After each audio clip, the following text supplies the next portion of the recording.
to Les Schwab Tire Center's Outdoor GPS, presented by Fisherman's Marine and Outdoor. Good morning, everybody. I'm Owen Hayes, but you don't care about that. You care about our guests, but we'll get there in a second.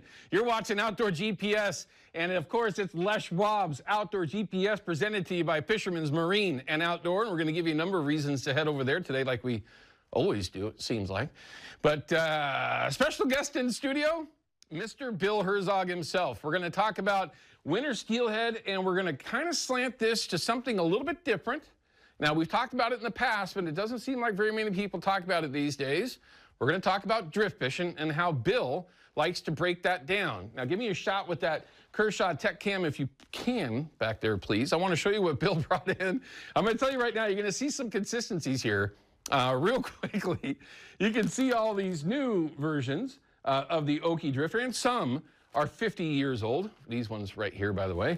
But you can see that he's got a pretty much simple color pattern that he likes. And if Bill were to ever come into my studio and not bring in a bunch of spoons, well, he wouldn't be known as the metal god like he is. Now, he's known as the metal god for catching steelhead. Get it? Metal? But throwing metal. So we're going to have that opportunity with Bill, and we're going to go the whole show with him. Just that simple. When we get this opportunity, we're going to check in with him and talk different rod and reel combos, technique, baits, different weights that he likes to use. And I know a lot of you have seen these over the years, but the stick weights here that he makes that are very interesting. There's a reason why Bill uses those, and a reason why he uses like 20 mil gooey bob soft plastic Okies, by the way, and you're going to love these things. They've been around for 100 years, but not in this version, and they did a really good job. I know you helped out with that, but they did a really good job on them, so we're going to check in with Bill. We're going to go really the whole show with him. If I have the opportunity, we're going to do so, but we're going to have everything that you're used to. We've got the Chevy Silverado Tech Tip of the Week. We're going to mix that in with Bill today, and we have got your Deal of the Week from Fisherman's Marine, which would also tie in as a perfect Christmas gift. But also, Bill came up with 3 of his favorite ideas for Christmas gifts for your angler in your life, if it's in your family, friend, whatever it is.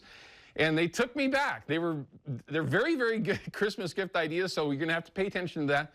When we've got Bill on here, we're going to talk about his 3 Christmas gift ideas for the angler in your life, especially when you're talking about winter steelhead and, of course, other opportunities throughout the year. And one idea that I thought was genius, but we'll let Bill come up with that here in just a little bit. Also, we're going to have some reminders for you in our upcoming segment like we always do, and we'll check in with Carly Olson and find out what this weather is going to do.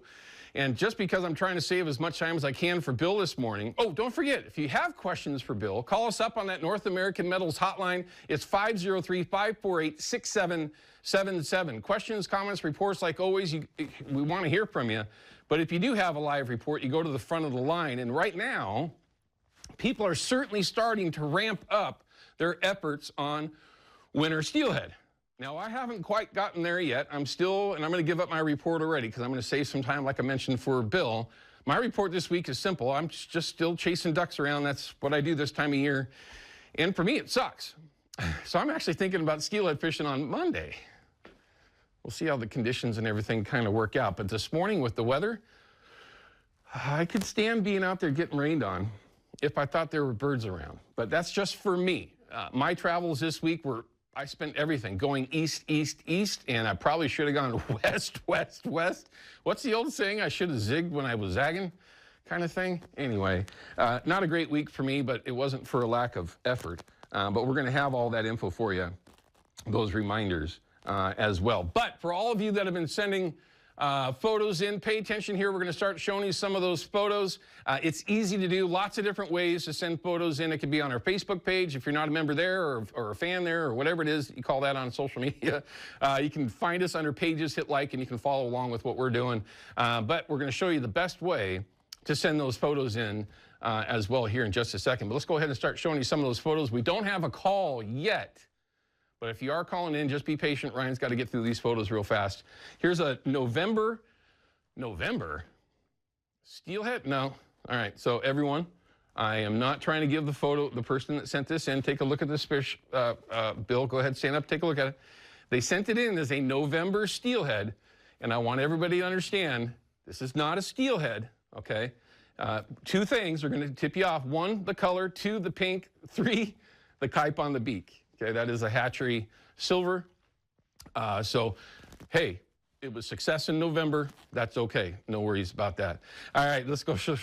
Oh, antelope. God, I want to get back to Wyoming. How many of you remember that trip we did? I think that was in 2018. Man, it's been a while already. I love chasing antelope. Brian, congratulations. And Montana, yeah, sure looks a lot like Wyoming, doesn't it? Very, very cool. Congrats on that. By the way, significantly better eating than a lot of people give them credit for. December 1st, steelhead. Now, that is a huge body of water right there. And based on the rod that he's got sitting over there, I don't think he was targeting steelhead because that definitely was happening. But very, very cool, Ron. Thanks for the photo. That's a dandy. We call that a black and white. Just beautiful. Drift trip. Out there with Kyle Dotz. You mean Kyle actually does something other than fishing out of Pacific City? I'm kidding. He's a very, very well-known small river guide up and down the coast. Zach, thanks for sending it in. At least there's some proof that Kyle gets some fish in his boat. I'm kidding. If he's watching, he's either laughing at me right now or not. Fall brown, Mike. Very, very cool photo. Look at the peaks in the back. I'm not sure where that is. Hey, you recognize that, Bill? I mean, I don't recognize that little mountain tip back there, but a beautiful brown trout. In the right spots, those are delicious. Look at that. That's an above Bonneville Hood River sturgeon. I didn't even need the caption below. I can tell you right away. And that fishery does open up on the 1st, everyone. Or I shouldn't say that. Not specific on the date, but on that following after the 1st of the year. It'll be interesting to see how that fishery plays out with the way that they managed it this year. And there's a blacktail. Tasty, that's right. You ain't eating the horns. I'm just telling you that. I've proven that here over the years pretty consistently. The little ones are delicious. Here's another nice one. That certainly looks like a steelhead to me. First of the year on the first cast. Well, Bugling Bob. Heck yeah, dude. I'm telling you right now, he is as crazed about chasing steelhead as he is, well, maybe not as he is chasing bulls, but that guy, he's chasing steelhead on the daily. He's very crazy about chasing steelhead. Bugling Bob, thanks for sending that photo in, man. Congrats on that one. Here's another fish. Veterans Day fishing. Kyle sent this in. Looks like another silver to me. Very, very cool. There's going to be a lot of photos starting to show up here with steelhead in them. Oh, look at the video. Do we have audio for that, Ryan? Oh, look at, oh my God, I wish we could hear that. I've only seen that a few times in real life and probably not very far from where that was filmed on the Deschutes. Very cool. Very cool. I keep putting in for that draw, and for whatever reason, I never get it. It's the Fox 12 app. It's the easiest way to upload those photos and videos. And of course, you can follow along with what's going on here at Fox 12. Either it be KPTV or KPDX. They will always keep you up to date with what's going on around here real time. But what's more fun than sending your photos and videos in? Can we try to get Brian's call in here real quick? Brian? All right, let's go ahead and take Brian. Brian, I would like to get you in before we get rolling with Bill. It looks like you've got a question about knots. And I'm assuming that he's referring to knots with your fishing line, everyone. Brian, what's going on? Oh, I'm just trying to figure out the best knot for braid to your swivels. Oh. I keep using the polymer knot, and it seems to not be working very well for me. They break off. Well, now, that being said, a polymer knot, all right, is an extremely good knot and should not break. If you tie it incorrectly, even with braid, it will press on itself or cut itself and then break. So that being said, that is not the knot that I use. I actually use a double improved clinch knot for that braid to a swivel or whatever it is that I'm tying it directly to. And all that is your improved clinch knot twice through the eye of that swivel and then twice through the hole that you made. So it's just an improved clinch knot, but twice through the swivel and then twice through the hole, the loop that you made. So it's just a double improved clinch knot. Nothing fancy, but there's a number of different knots that are out there. That's just one that I can tie quickly. So again, It's what I use for every single one of my knots. If it's braid specifically, I don't double it if it's mono to a swivel. But if it's braid, it's through the eye twice. My 6 wraps, you got your loop. I go through that loop twice and then cinch it down. So it's a double improved clinch knot. So that's what I use, Brian. Everybody's a little bit different. I know folks that like to use a uni knot. I don't understand that, but they do it. Polymer knot for sure is also very popular, but that's how I do it. So Brian, I hope it helps you out in some way. You can find it, if you go to Berkeley's website, they have what's called Knot Wars, okay, K-N-O-T. Oh, I actually spelled that correctly. Thanks, Franklin.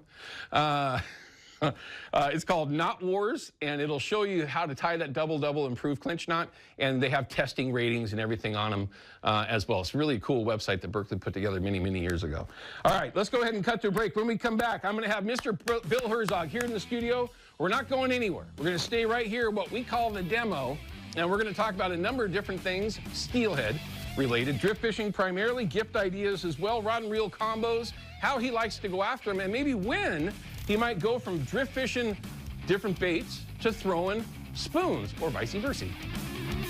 Catching on? We'll be back with that in just a couple minutes.